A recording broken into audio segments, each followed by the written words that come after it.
You ask Tiger to calculate. This deals with finding the midpoint between 2 points.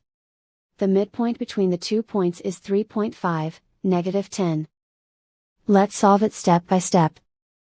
Plot the 2 points and calculate the midpoint using the formula.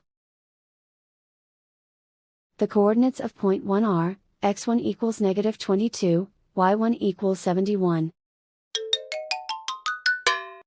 The coordinates of point 2 are, x2 equals 29, y2 equals -91.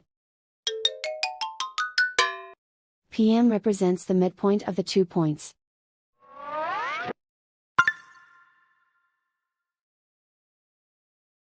Use the x values in the midpoint formula to find the midpoints x.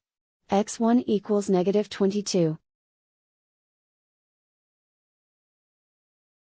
x2 equals 29. Simplify the arithmetic.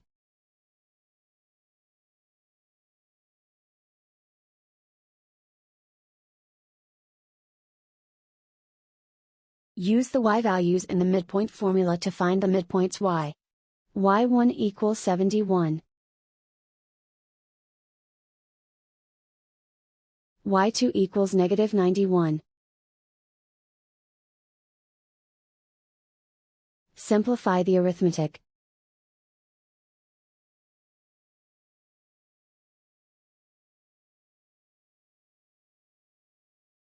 And so, the midpoint is 3.5, -10.